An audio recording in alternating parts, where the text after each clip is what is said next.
Hello, everyone. If you enjoy my channel, please support me with one like, one subscribe, and one share. The city that swallowed me. Have you ever stood in a crowd of thousands and felt like the loneliest person on earth? That was me, every single day, walking through the streets of Los Angeles with my 2 children clinging to my hands. Surrounded by noise and lights and people rushing past as if we were invisible.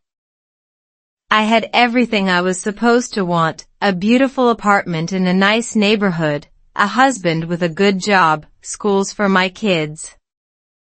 And what people called the American dream. But here's the thing nobody tells you about the American dream. Sometimes it feels more like a nightmare you can't wake up from. I was born in another country, yes, but this isn't a story about immigration or struggle to get here. This is a story about what happens when you finally arrive at the place you thought would make you happy. Only to realize you've never felt more lost in your entire life. My name is Mia, and this is the story of how I left everything behind, not because I was brave, but because I was too exhausted to keep pretending anymore. The city was eating me alive, and I didn't even notice it happening. Every morning at 6 a.m., I would wake up to the sound of traffic, police sirens, and my phone buzzing with emails and messages and reminders of things I had forgotten to do. I would make breakfast for my kids, quick, cold cereal because who has time to cook when you have to be at work by 8? And then I would rush them to school, kiss their heads, and drive 45 minutes through traffic that made me want to scream. My job was at a marketing firm where I spent 8 hours staring at a screen, writing words that meant nothing to me. Selling products I didn't believe in, pretending to care about quarterly reports and client meetings while my soul slowly withered away inside. And then I would pick up my kids, drive back through the same traffic, make dinner, help with homework, put them to bed, and collapse on the couch next to my husband, who was also staring at his phone, both of us too tired to speak. We were 2 strangers sharing a bed, living parallel lives that never quite touched.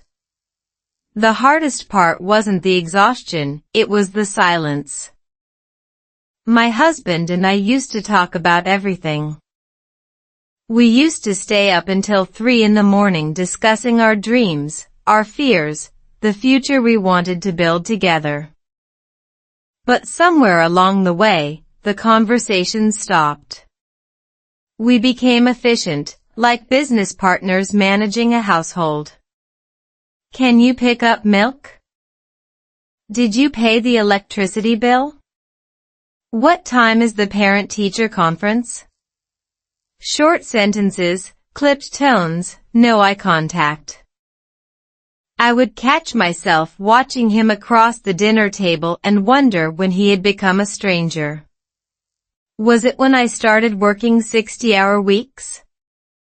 Was it when he started coming home later and later? Was it when we stopped holding hands in public, stopped kissing goodbye, stopped looking at each other like we were the most important people in the room? I don't know when it happened, but I do know that by the time I realized something was terribly wrong, the damage had already been done.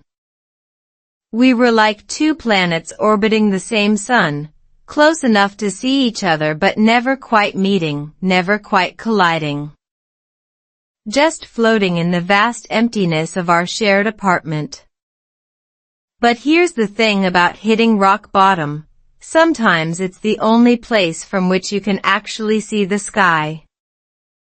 One night, after another dinner eaten in silence, another night of scrolling through my phone while he scrolled through his, I looked around my beautiful apartment and felt like I was suffocating. The walls were closing in, the city lights outside the window looked like mocking stars, And I realized that I had spent 10 years of my life building something that was slowly destroying me. My children were growing up watching their mother become a ghost, watching their parents drift apart like ice melting in the ocean. And I was so busy surviving that I forgot to actually live. I looked at my reflection in the dark window, tired eyes, hunched shoulders. A woman who had forgotten how to smile, and I asked myself the question that would change everything. Is this really what I want my life to be? I didn't have an answer that night. But I knew I had to find one. And that search would lead me somewhere I never expected, to a farm in the middle of nowhere, where the grass was green and the sky was wide. And where I would learn what it truly meant to heal. When marriage became a quiet war. You know that feeling when you're sitting right next to someone but you've never felt further apart? That was my marriage. Every single day, I would wake up next to a man I had once loved with every fiber of my being, and I would lie there staring at the ceiling, wondering when we had become strangers to each other. The silence between us was louder than any argument, heavier than any fight we ever had. We didn't scream, we didn't throw things, we didn't even raise our voices. That was the terrifying part. We simply stopped caring. We stopped asking how each other's day went, stopped laughing at inside jokes, stopped planning for the future.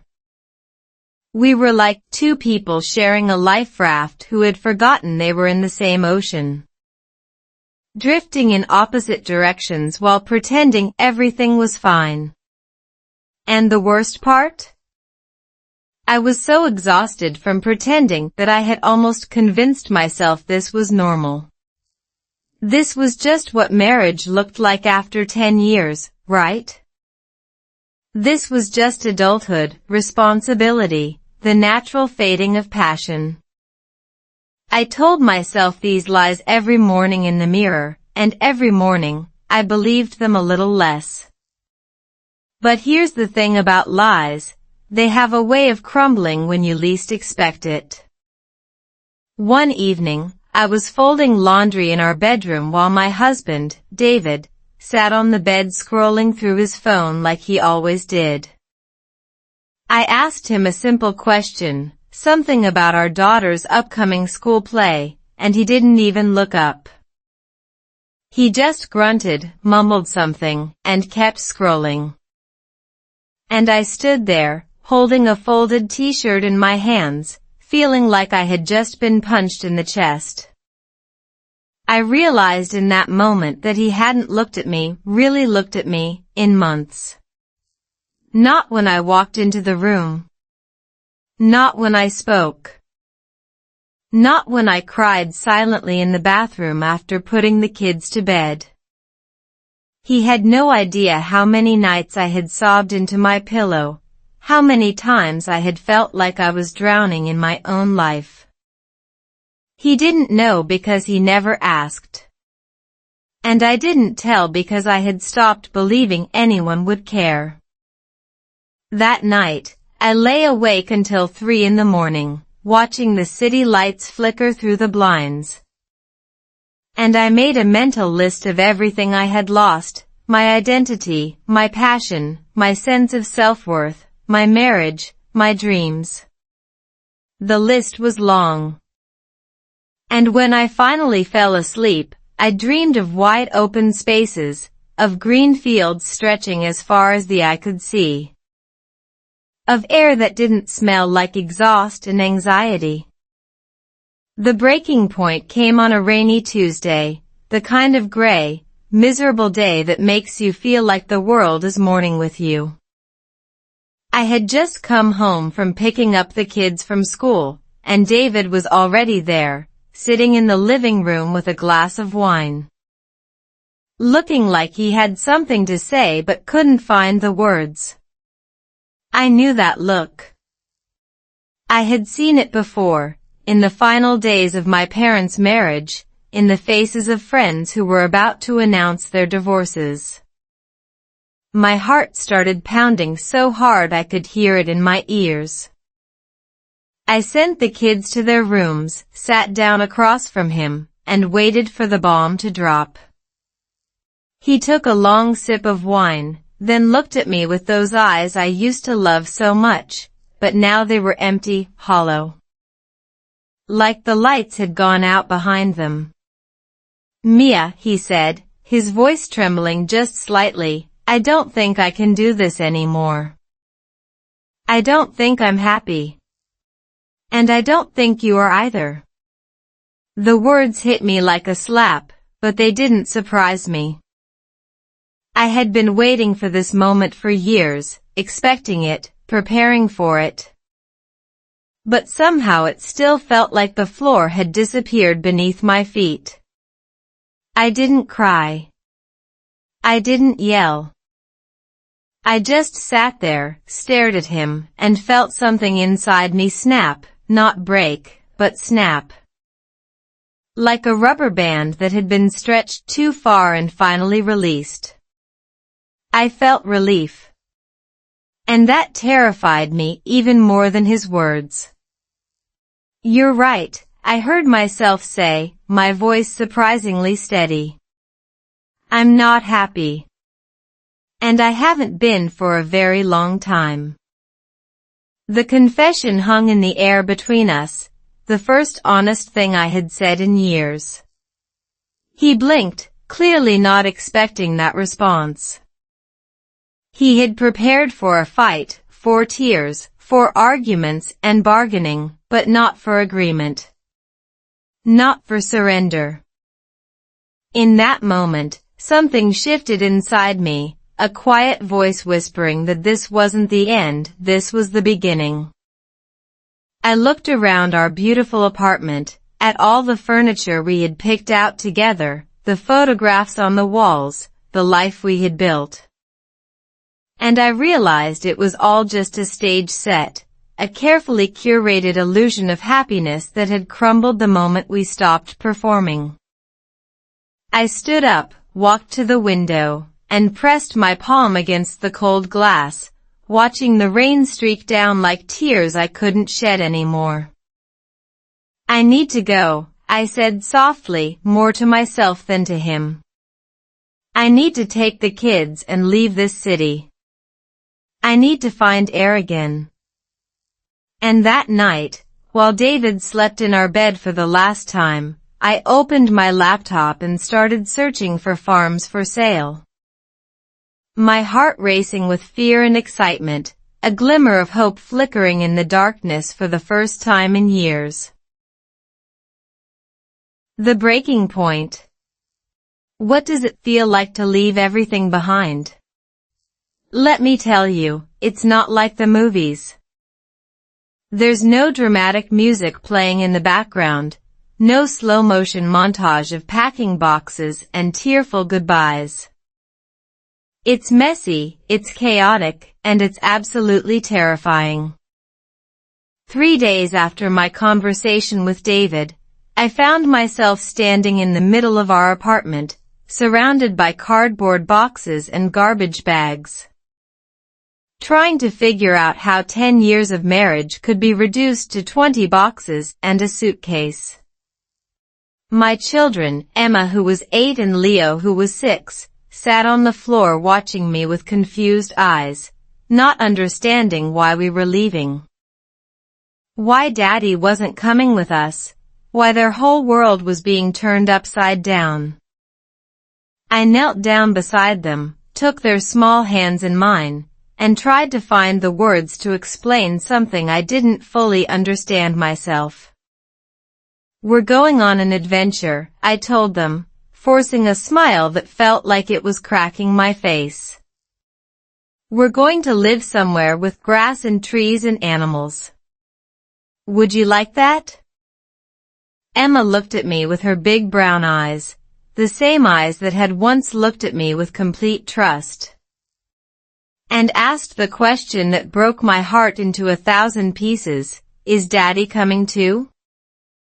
I felt my throat close up, tears burning behind my eyes, but I swallowed them down. "No, sweetheart," I whispered. "But I promise you, we're going to be okay. I'm going to make sure of it."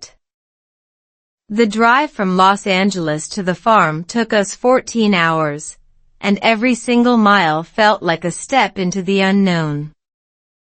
I had bought a used minivan with the last of my savings, packed it to the ceiling with our belongings, and pointed it toward a small town in Oregon that I had found on an obscure real estate website. I had never been there before. I had never even visited the state. All I knew was that the farm was cheap, it was remote, and it had 30 acres of land that I could barely afford but somehow managed to buy with every penny I had. My hands were gripping the steering wheel so tightly that my knuckles turned white as we drove through the night, the city lights fading behind us like a distant memory. The kids fell asleep in the back seat, their faces peaceful in the glow of the dashboard lights. And I talked to myself in the darkness to keep from falling apart.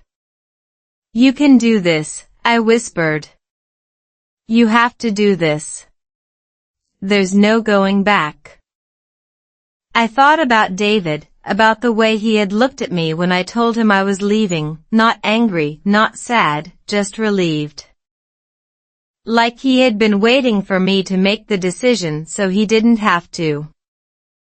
I thought about my job, my career, all the years I had spent climbing a ladder that was leaning against the wrong wall. I thought about the woman I used to be, the one who dreamed of adventure and romance and a life filled with meaning. And I realized I had let her die a slow death in the city. Dawn was breaking when I finally saw the sign for the farm, a weathered wooden sign that read Sunrise Valley Farm in faded letters. I pulled the minivan onto a gravel road, my heart pounding so loudly I could barely hear the kids stirring in the back seat. And then I saw it, an old farmhouse, paint peeling, roof sagging, surrounded by fields of wild grass that stretched as far as I could see. It was nothing like the beautiful, manicured farms I had seen in magazines. This was raw, rough, and desperately in need of love. I parked the car and stepped out into the crisp morning air, feeling the cold Oregon breeze on my face, and I started to cry, not sad tears, but something else, something I couldn't quite name. It was the first time in years that I had breathed air that didn't smell like exhaust fumes and anxiety. The first time I had heard birds instead of sirens. The first time I had seen the sky without buildings blocking it. The kids woke up and stumbled out of the car, rubbing their eyes, and Emma looked around with wonder. "Mommy," she whispered, pointing at a deer grazing in the distance, "what's that?" I knelt down beside her, wrapped my arms around both my children, and told them the truth for the first time in a long time. "I don't know, sweetheart," I said softly. "I don't know what anything is anymore. But we're going to learn together." That first day was overwhelming in every possible way. The farmhouse had no electricity, no running water, and the roof leaked in at least 3 places. I stood in the middle of the kitchen, if you could call it that, holding a flashlight and staring at cobwebs that had been there longer than I had been alive, and I felt the weight of my decision crashing down on me. What had I done? I had no experience with farming, no money for repairs, no plan, no safety net.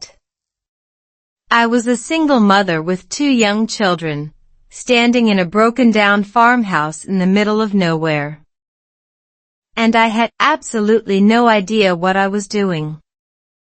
My hands started shaking, my breath came in short gasps, and I felt the panic rising like a wave about to drown me.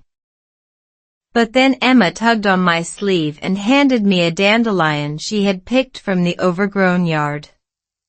"It's pretty, Mommy," she said simply. "Can we plant more?" And in that ridiculous, impossible moment, surrounded by decay and uncertainty, I laughed, a real laugh, the first one in months.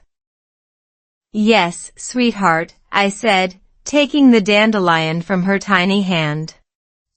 "We can plant more.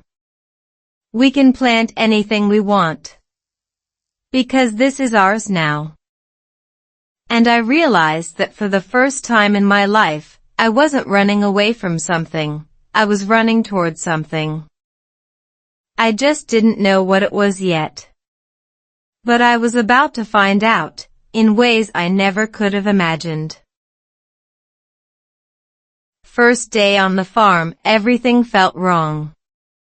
You know that moment when you wake up and for just a split second, you forget where you are? And then reality crashes down on you like a tidal wave, and you remember everything, the broken marriage, the long drive, the crumbling farmhouse. The terrifying uncertainty of it all? That was me on my first morning at Sunrise Valley Farm. I opened my eyes to the sound of roosters crowing, which I thought was just in movies, and for a moment I actually laughed at the absurdity of it all. Here I was, a woman who had spent 15 years in corporate America, who couldn't even keep a houseplant alive. Suddenly responsible for a 30-acre farm with no experience, no money, and no clue what I was doing. The kids were still asleep in the next room, their small bodies curled up on makeshift beds on the floor because we didn't even have furniture yet. And I lay there staring at the water stains on the ceiling, wondering if I had made the biggest mistake of my life. The farmhouse was colder than I had anticipated, the wind whistling through cracks in the windows. And I could hear the floorboards creaking beneath me like the house itself was groaning under the weight of my poor decisions. I pulled the thin blanket tighter around myself and whispered into the empty room, "What have I done?" There was no answer, just the persistent crowing of that rooster, mocking me with its relentless enthusiasm for a new day I wasn't ready to face.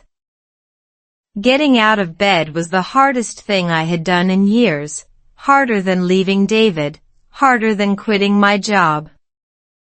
Harder than driving 14 hours with 2 children and a lifetime of regrets.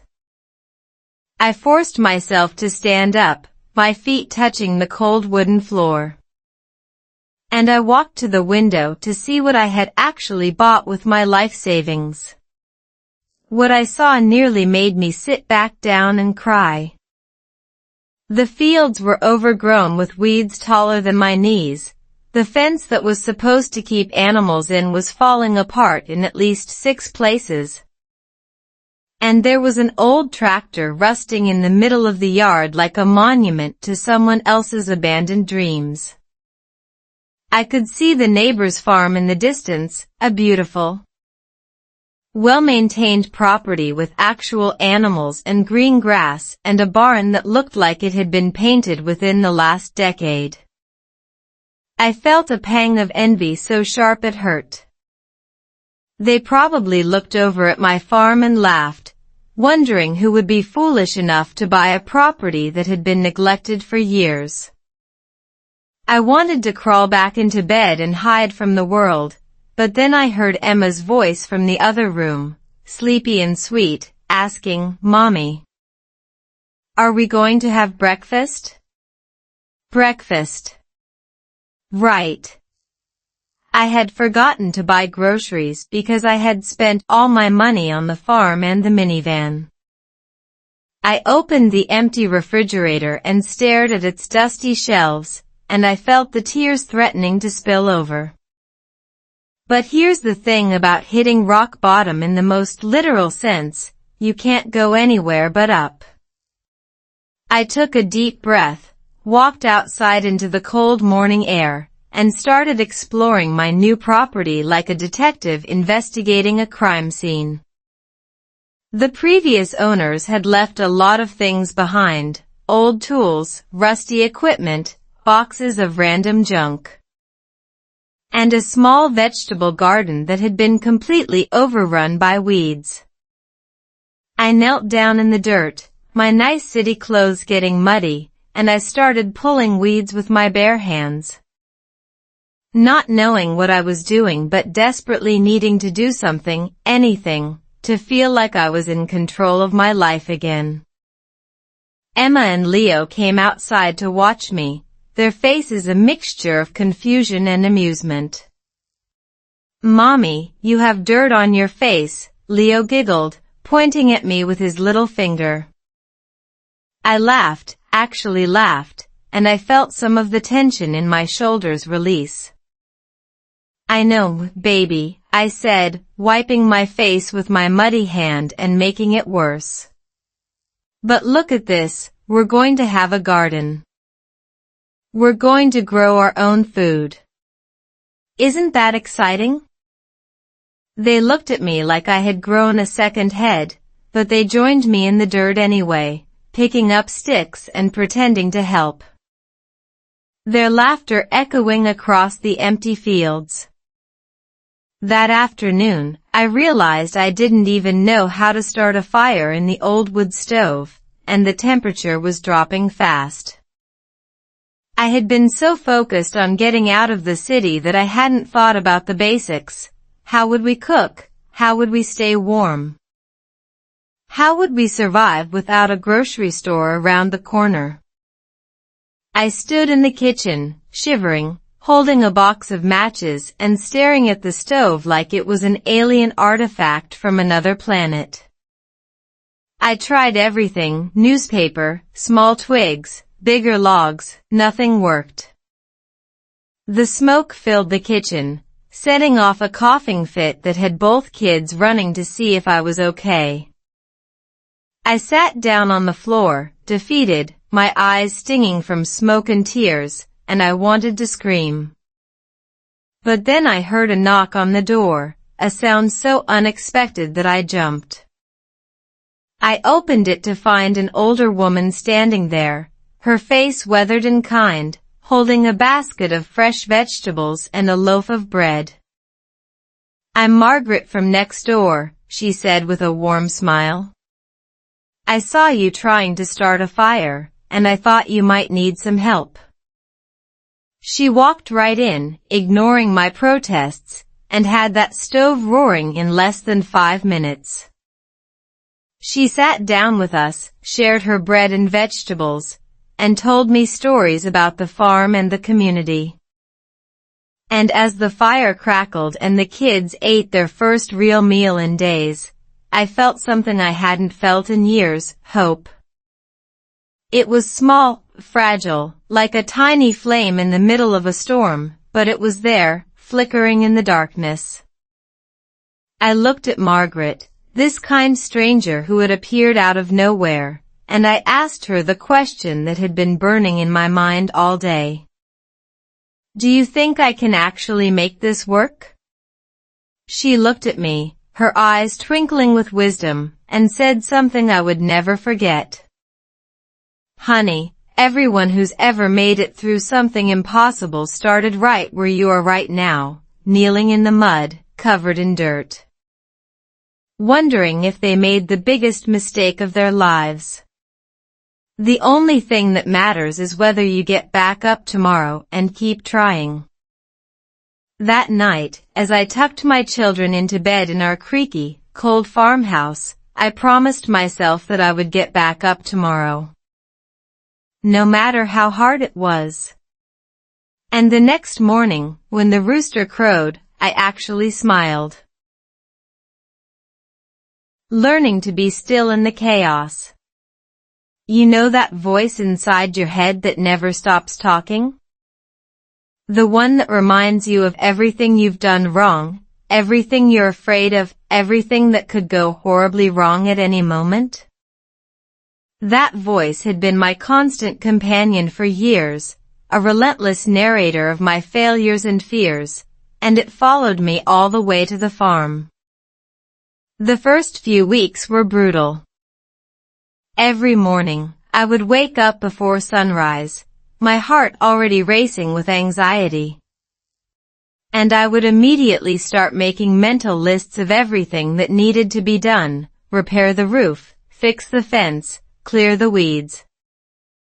Find a way to make money, keep the kids alive, don't fall apart. The list was endless, and the more I tried to accomplish, the more overwhelming everything became. I was treating the farm like I had treated my corporate job, attacking it with schedules and checklists and a desperate need to control every variable, and it was absolutely destroying me. By the end of the second week, I had barely slept. I had lost 8 pounds I couldn't afford to lose.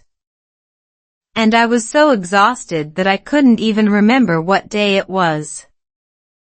My children were starting to worry about me, their little faces etched with concern as they watched their mother spiral into the same frantic chaos we had left behind. I had come here to escape the city, to find peace, to heal, but I had brought the city inside my head with me, and it was louder than ever.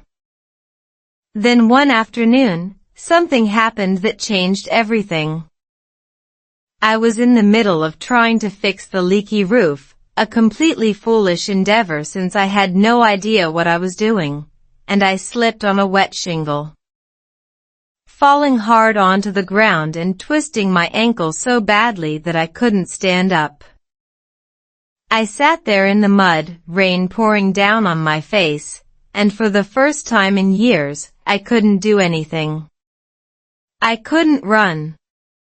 I couldn't fix. I couldn't plan. I was completely, utterly helpless. And in that moment of absolute stillness, I finally heard something other than that frantic voice in my head. I heard the rain hitting the leaves, a soft, rhythmic patter like nature's own lullaby. I heard the birds singing in the trees, their melodies weaving together in a way I had never noticed before. I heard the wind whispering through the grass, carrying with it the smell of damp earth and fresh air. And I heard myself breathing, slow, steady breaths that I hadn't realized I was capable of taking. It was like the whole world had been screaming at me to be still, and I had been too busy fighting it to listen. I lay there in the mud, soaking wet and in pain, but I felt something I hadn't felt in years: this peace. Real, genuine peace. Not the kind that comes from achieving something or controlling everything, but the kind that comes from surrendering. From accepting that there are things you can't fix and that's okay. After that day, I started doing something I had never done before. I started being still on purpose. Every morning, before I did anything else, I would sit on the porch with a cup of coffee and just watch the sunrise. Not while scrolling through my phone. Not while planning my day. Just sitting, watching, being. At first, it was torture. My brain would scream at me about all the things I should be doing, all the wasted time, all the tasks piling up. But I forced myself to stay, to sit with the discomfort, to let my mind slowly unwind like a tightly wound spring releasing its tension. And gradually, something shifted. The sunrise became the most important part of my day, a sacred ritual that grounded me in the present moment. I started noticing things I had been too busy to see before, the way the light changed color as it crept over the hills, the way the dew sparkled on the grass like tiny diamonds, the way the birds greeted each other with their morning songs. I started listening to the rhythms of the farm, the natural patterns that had been there long before I arrived and would be there long after I left. The farm wasn't a problem to be fixed, a project to be managed. It was a living, breathing ecosystem that had its own pace, its own wisdom, its own way of teaching me how to slow down. The children noticed the change in me before I did. Emma came to me one evening, climbed into my lap, and looked at me with those wise, knowing eyes of hers. "Mommy, you seem different," she said softly. "You're not running around so much anymore. You're smiling more." I hugged her tight, tears pricking at my eyes, and I realized she was right. I had been so focused on surviving, on checking off tasks and fighting against the chaos, that I had forgotten how to actually enjoy being alive. The farm was teaching me something that no corporate job or city apartment ever could, that healing isn't about fixing everything. It's about learning to be present with things as they are. It's about accepting the rain and the mud and the leaky roof and the wild, untamed grass. It's about trusting that growth happens in its own time, not on your schedule. I started doing things differently. Instead of trying to clear all the weeds in one day, I cleared a small patch and planted a few seeds. Instead of worrying about the fence, I sat and watched the deer graze in the field. Instead of obsessing about money, I started a small vegetable patch with the seeds I found in the old barn. Watering them every day and watching them grow with a childlike wonder I had forgotten I possessed. And slowly, very slowly, I started to heal. Not because I had fixed my life, but because I had finally stopped running. I had finally learned to be still. And in that stillness, something beautiful was beginning to bloom, something I never expected to find in a broken-down farm in the middle of nowhere. I was starting to remember who I was before the city swallowed me whole. The children, teachers in disguise. Have you ever looked at a child and realized they understand something about life that you've completely forgotten? That realization hit me like a thunderbolt about 3 weeks into our farm life. When I was having one of my typical breakdowns, crying in the kitchen because I couldn't figure out how to make the old stove work. Convinced I was failing my children, failing myself, failing at this whole ridiculous experiment. Emma walked in, saw me sobbing over a pile of unlit wood, and instead of getting scared or upset like I expected, she just walked over, took my hand, and said the most profound thing I had ever heard from an 8-year-old, "Mommy, it's okay that you don't know how to do things. I don't know how to do things either. But we can figure it out together, right?" I stopped crying immediately and just stared at her, this tiny human who had somehow absorbed wisdom I had spent years trying to unlearn. She was right. I had been so paralyzed by my fear of not knowing, so ashamed of my incompetence, that I had forgotten the simplest truth of all: nobody knows everything. And the only way to learn anything is to be willing to look foolish while you try. My children, these 2 little souls I was supposed to be teaching and guiding, were actually teaching me the most important lessons of my life. Over the next few weeks, I started paying attention to how my children approached the farm, and it completely changed my perspective. They didn't see problems, they saw adventures. They didn't see broken fences, they saw opportunities to explore. They didn't see overgrown weeds, they saw jungles to conquer, hide-and-seek spots, magical places where fairies might live. Leo, my 6-year-old, would spend hours just watching the ants carry tiny crumbs across the dirt, completely fascinated by their determination. Their teamwork, their tiny but mighty efforts. "Mommy, look," he would whisper, pointing at a line of ants. "They're working together. They're not giving up even though they're so small." And I would sit beside him, watching these tiny creatures, and I would feel the weight of my own struggles lift just a little bit. These children, who had been uprooted from everything they knew, who had lost their home and their father and their friends, were somehow finding joy in the smallest things. They weren't waiting for life to be perfect before they started living. They were living right now, in this moment. In this broken-down farmhouse with its leaky roof and its wild, untamed land. They were teaching me that happiness isn't something you achieve when everything is fixed. It's something you choose, moment by moment, regardless of your circumstances. The farm became our classroom in ways I never expected. I started homeschooling the kids because the nearest school was 45 minutes away, and I couldn't afford the gas. At first, I was terrified. How could I teach them when I felt like I knew nothing? But then I realized that the farm itself was the best teacher we could ever have.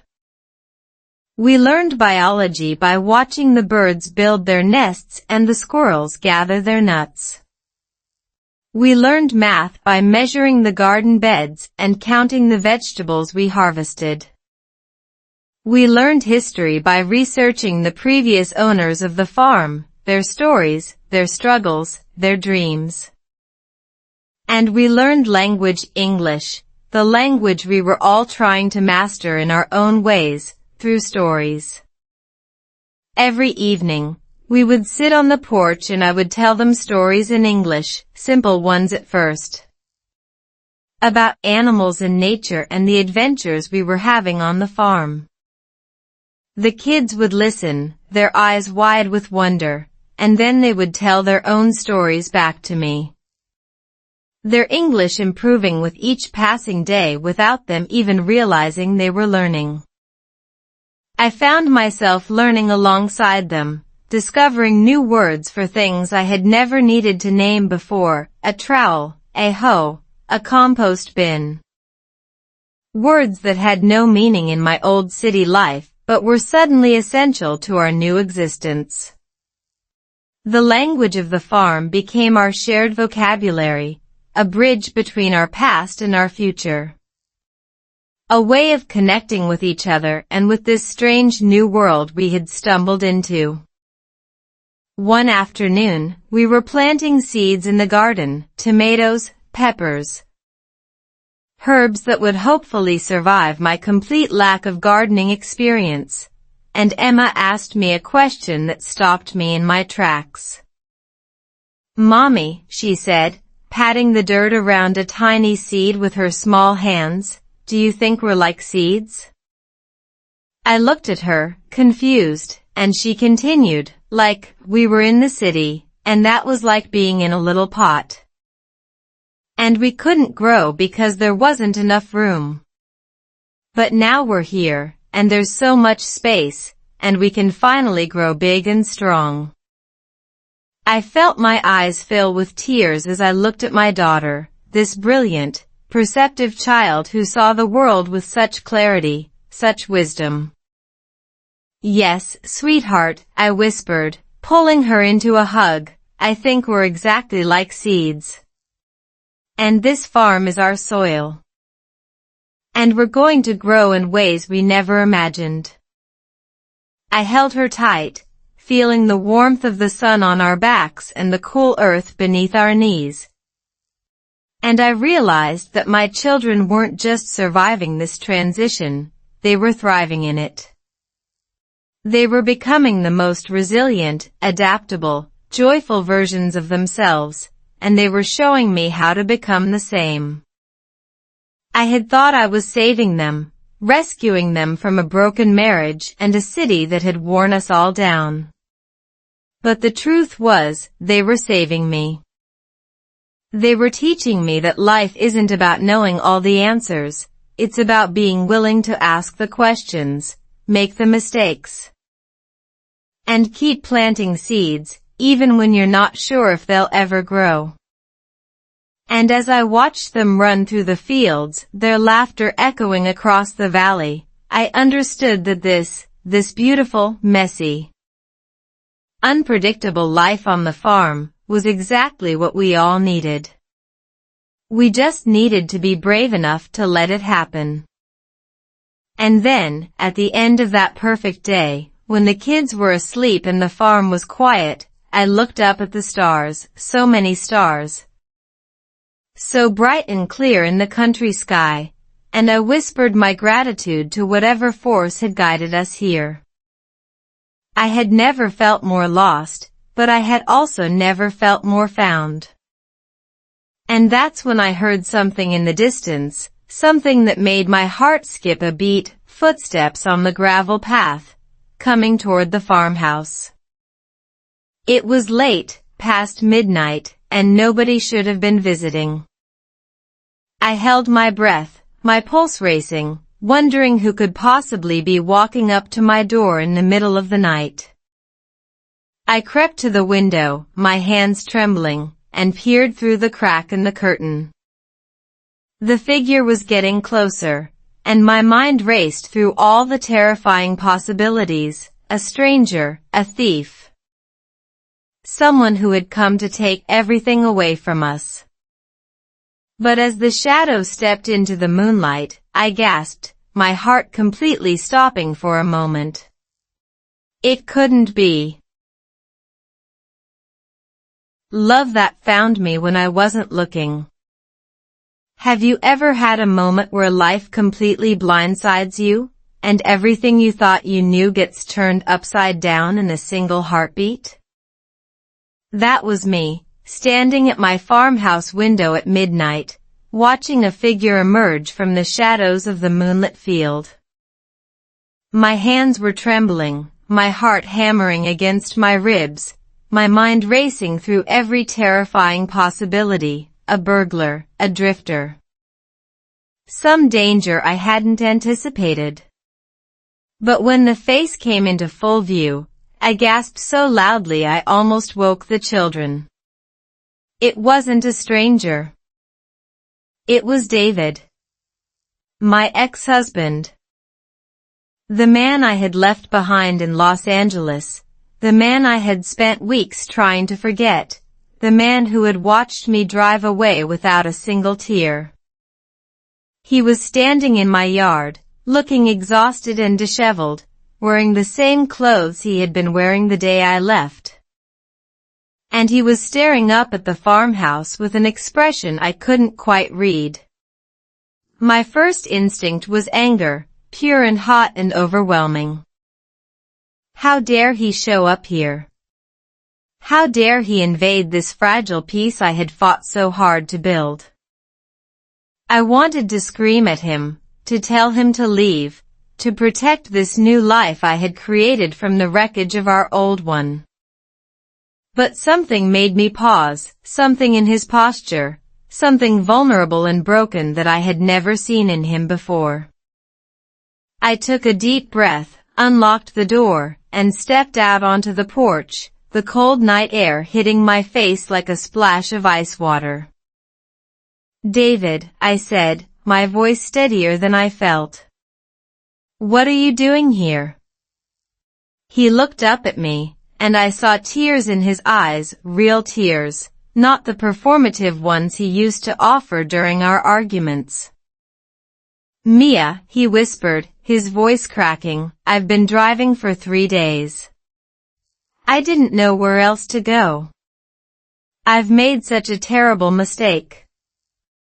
I stood there frozen, my arms crossed protectively over my chest, not knowing whether to let him in or slam the door and call the police.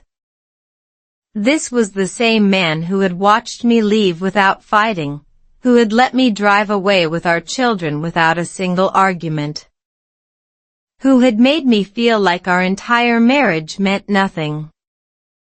But here he was, broken and desperate, and despite everything, some part of me still remembered the man I had loved. The man I had promised to spend my life with, the man who had given me my beautiful children. "You need to explain yourself," I said, my voice trembling slightly. "And you need to do it quietly, because the kids are asleep, and if you wake them up and scare them, I swear to God," he nodded quickly, wiping his eyes with the back of his hand, and I motioned for him to sit on the porch steps with me. We sat in silence for a long moment, the only sounds being the crickets and the distant hoot of an owl. David took a shaky breath and began to talk, his words spilling out like water from a broken dam. He told me everything, how lonely he had been after we left, how empty the apartment felt without the children's laughter, how he had realized too late that he had taken everything for granted. He told me about the nights he had spent lying in our bed, staring at the ceiling, replaying every moment he had ignored me. Every time he had chosen his phone over his family, every opportunity he had missed to fight for us. He told me about the therapist he had started seeing, the medications he had started taking, the painful process of realizing that he had been struggling with depression for years without even knowing it. "I was so lost in my own head," he confessed, his voice thick with emotion, "that I couldn't see how lost you were too. I thought I was protecting you from my problems, but I was just pushing you away. And by the time I realized what I was doing, you were gone." I listened to all of this, my heart slowly thawing despite my best efforts to keep it frozen. I had spent so many nights wishing he would say these words, wishing he would acknowledge the pain he had caused, wishing he would fight for us. And now he was here, at my doorstep, doing exactly that. I looked at this man, this flawed, complicated, struggling man who was the father of my children. And I felt something shift inside me, not romantic love, not forgiveness, not a desire to get back together, but something more complex and perhaps more important. I felt compassion. I felt understanding. I felt the recognition that we had both been drowning, and neither of us had known how to save the other because we didn't know how to save ourselves. "David," I said softly, reaching out to touch his arm, "I'm not going to say it's okay, because it's not okay. We hurt each other in ways that are going to take a long time to heal. But I'm not going to turn you away either. You're still their father, and they need you. We all need to figure out how to make this work, for the kids." He looked at me with such gratitude, such relief, that I almost started crying myself. He stayed on the couch that night, and the next morning, when the kids woke up and saw their father sitting at the kitchen table, their screams of joy echoed through the farmhouse like a symphony. David spent the next month on the farm, working alongside us, learning how to fix the roof, how to plant the garden, how to be present in a way he had never been before. And slowly, something unexpected began to happen, not a reunion, not a reconciliation, but a new kind of relationship, built not on the broken promises of the past but on the shared commitment to the future, to our children, to healing. And I realized that love doesn't always look like what you expected. Sometimes it looks like a man crying on your porch at midnight, finally ready to be honest with himself and with you. Sometimes it looks like forgiveness, not for the other person, but for yourself. And sometimes, it looks like a family learning to rebuild, piece by piece, on the foundation of a farm that was supposed to be just for me, but somehow became all of ours. Letting go of the old me. You know that feeling when you've been holding on to something so tightly for so long that you've forgotten you're even gripping it? And then, when you finally let go, your hands feel strangely empty and free at the same time? That was the emotional state I found myself in during those months after David arrived at the farm. Having him there was strange, not bad, not good, just strange. We were navigating this bizarre new territory where we weren't enemies, but we weren't lovers either. We were co-parents, co-healers, co-inhabitants of a life that looked nothing like the one we had left behind in Los Angeles. Every morning, I would wake up and remind myself that this was not a reconciliation, not a second chance at the same marriage, but something entirely different. I had to let go of the old Mia, the one who defined herself by her marriage, her career, her ability to appear perfect to the outside world. That woman had been slowly suffocating under the weight of her own expectations, and she needed to die so that a new version of me could be born. Letting go of her was terrifying because she was all I had known for so long. But holding on to her was even more painful because she no longer fit the life I was trying to build. The process of letting go happened in small, almost imperceptible moments. It happened when I stopped checking my phone every 5 minutes, expecting notifications that never came. It happened when I stopped comparing myself to the other mothers on social media. The ones with the perfect homes and the perfect marriages and the perfect children. It happened when I stopped apologizing for things that weren't my fault, for the leaky roof, for the overgrown garden, for the fact that my children wore muddy clothes and ate simple food and lived in a house that was still being held together by sheer determination. I started to realize that I had spent my entire adult life performing, pretending to be someone I wasn't, trying to meet standards that were never meant for me. The farm had no use for that performance. The farm didn't care about my job title or my salary or what my neighbors thought of me. The farm cared about whether I showed up, whether I did the work, whether I was present enough to see the beauty that was unfolding right in front of me. David and I started having real conversations for the first time in years, not about the kids or the logistics or the mundane details of running a household, but about our dreams, our fears, our regrets. We sat on the porch many nights, watching the stars wheel overhead. And we talked about everything we had done wrong and everything we wished we could do over. He told me about the childhood wounds he had never addressed, the depression he had tried to hide, the shame he felt for not being the husband I needed.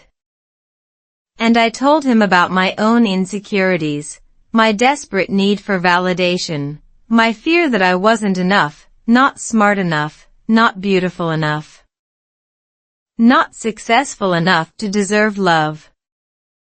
We cried together, two broken people acknowledging the depth of our brokenness, and something shifted between us. It wasn't love in the romantic sense. That fire had burned out long ago and we both knew it. But it was something else, something that might be even more valuable, honest connection. We were finally being real with each other, and there was a strange, unexpected freedom in that honesty. Letting go of the old me also meant learning to accept help, something I had always been terrible at. I had spent my whole life trying to prove that I could do everything alone, that I didn't need anyone, that asking for help was a sign of weakness. But the farm was teaching me otherwise. I learned to accept Margaret's homemade meals when I was too exhausted to cook. I learned to let David help with the repairs even though every instinct screamed at me to do it myself. I learned to let the kids have chores even though my protective mother heart wanted to shield them from any hardship. And with each small act of letting go, I felt lighter, freer, more like the person I was always meant to be. I started sleeping better. I started laughing more. I started looking in the mirror and seeing someone I actually recognized, not the exhausted, anxious woman who had fled the city, but someone with color in her cheeks and light in her eyes and a genuine smile that reached all the way to her soul. I was becoming myself again, but a new version, a better version. A version that had been forged in the fire of failure and rebuilt in the quiet soil of a farm that had once seemed like a mistake. I realized that letting go wasn't about giving up, it was about making space for something new to grow. And as I looked around at my messy, imperfect, beautiful life, I knew that whatever was growing here was exactly what I needed. Even if it looked nothing like what I had planned. And then, on a cool autumn evening, as the leaves were beginning to turn gold and orange and red, something else happened that I never expected, something that would change everything all over again. The new language of life and love. Have you ever experienced a moment so perfect that you were afraid to breathe, afraid that even the slightest movement would shatter it like glass? That's how I felt on that cool autumn evening when I walked out to the garden to harvest the last of the vegetables before the first frost. The sun was setting in a blaze of orange and gold, painting the sky in colors that seemed almost too beautiful to be real. The air smelled of earth and fallen leaves and something sweet I couldn't quite identify, and for a moment I just stood there, breathing it all in. Feeling grateful for every single thing that had brought me to this place. And then I heard footsteps behind me, not David's footsteps, which I had learned to recognize by now, but someone else's, lighter and more hesitant. I turned around and saw a man I had never met before, standing at the edge of my garden, holding a basket of apples and looking as surprised to see me as I was to see him.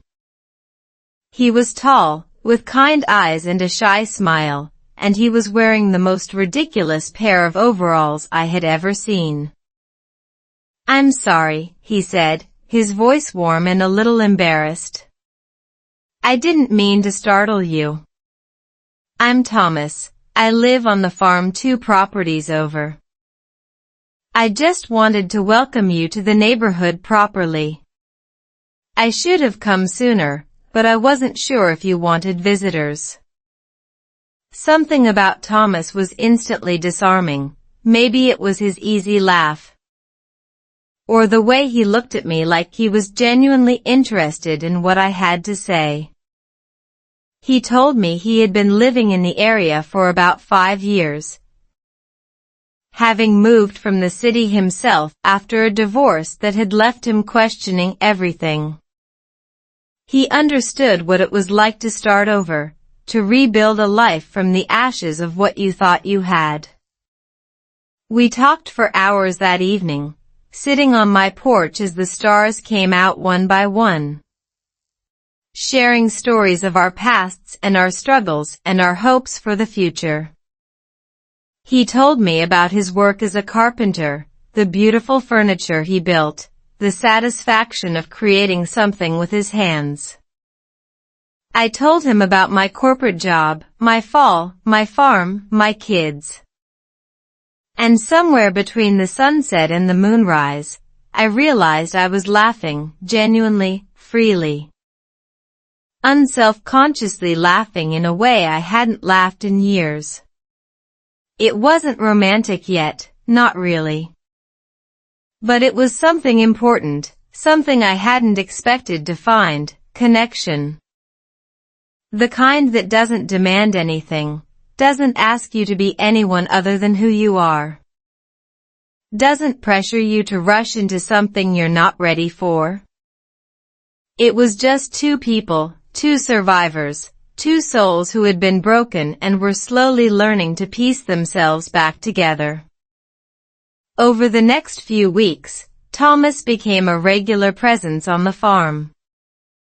He would show up with fresh eggs from his chickens or homemade bread from his kitchen, and we would talk about everything and nothing. He helped me fix the fence that had been collapsing since I arrived, teaching me how to use tools I had never touched before. He helped David repair the roof, the two of them working side by side like old friends. He taught my children how to fish in the creek, how to identify different bird calls, how to appreciate the small wonders that nature offers if you're willing to slow down enough to notice them. And I watched him with my children, the patience in his voice, the kindness in his eyes. The way he knelt down to their level when they spoke to him, and I felt something stirring in my heart that I had thought was dead forever. But I wasn't ready to call it love. I was too scared, too scarred, too aware of how easily love could turn to pain. I kept him at arm's length, even as I found myself thinking about him more and more. Even as I caught myself smiling at the sound of his truck pulling into the driveway. David noticed, of course. He might have been a terrible husband, but he was still perceptive. "Mia," he said one evening, as we were doing the dishes together, "you deserve to be happy. You deserve someone who sees you the way Thomas sees you." I looked at him, surprised by the sincerity in his voice. "What about you?" I asked. He shrugged, a small, sad smile on his face. "I had my chance, and I messed it up. But that doesn't mean you should pay for my mistakes. If there's something there, something good, don't let fear stop you from finding out what it could be." And so, slowly, cautiously, I let myself explore the possibility of something new.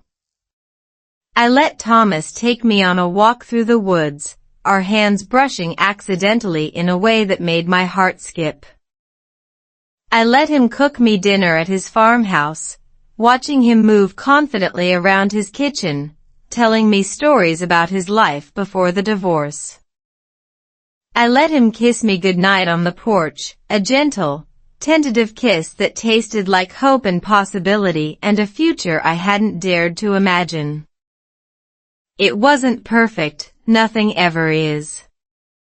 Thomas had his own wounds, his own baggage, his own fears. But somehow, together, we were learning to be gentle with each other's brokenness, to hold space for each other's healing.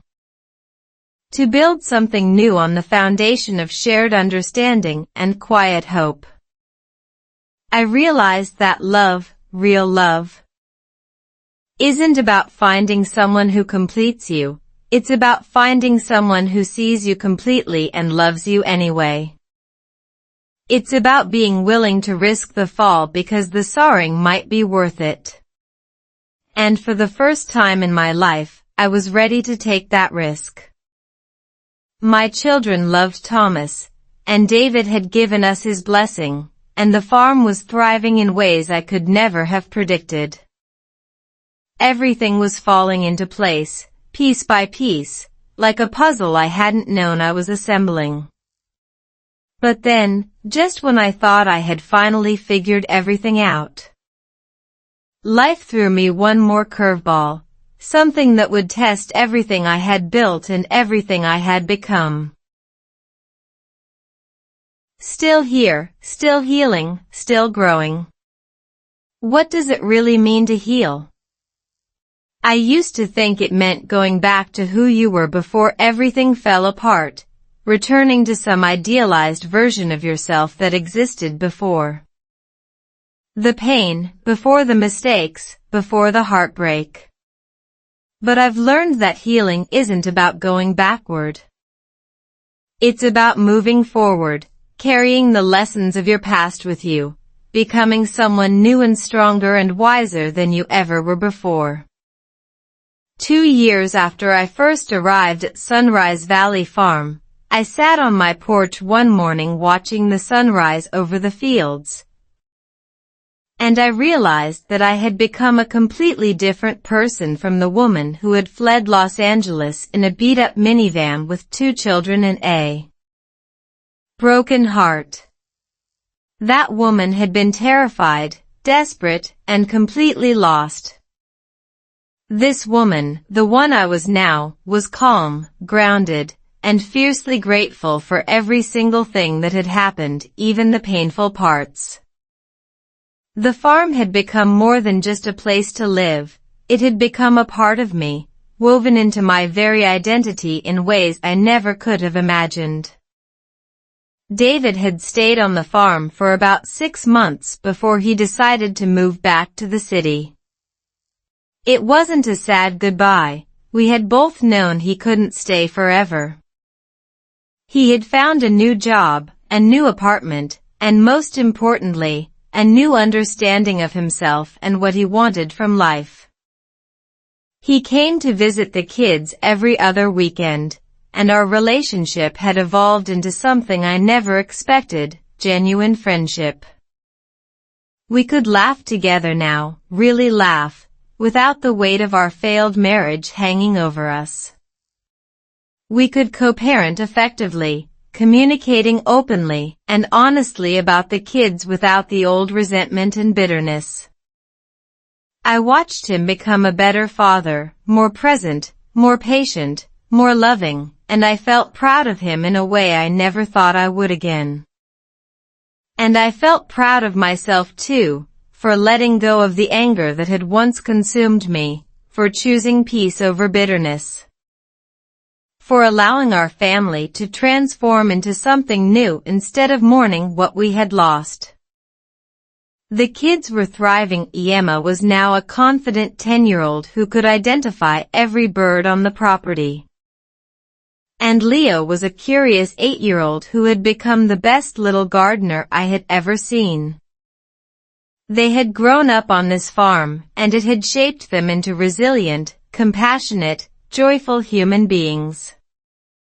Thomas and I had built something beautiful together, something that grew slowly and organically, like the plants in our garden. We didn't rush into anything. We took our time, letting our connection deepen naturally until it felt like the most obvious thing in the world. He moved into the farmhouse about a year after we first met, and our life together was simple and full and wonderful. We woke up early together, made coffee on the old stove, and watched the sunrise from the porch.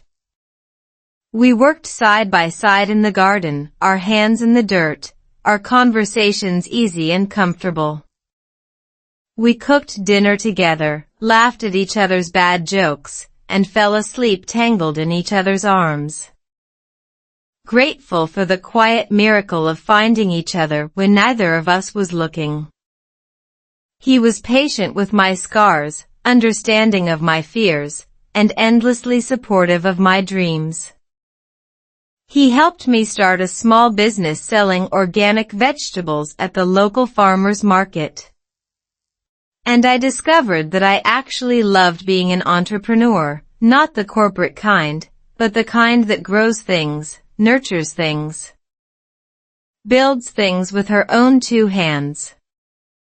The farm was finally profitable, not in a way that made us rich, but in a way that made us self-sufficient, independent. and deeply satisfied with our lives. So what's the lesson here? What's the point of this long, winding story about a woman who left the city and found herself on a farm? I think it's this: healing isn't linear, and it's never really finished. I still have bad days. I still sometimes wake up in the middle of the night with anxiety creeping into my chest, worrying about money or the kids or the future.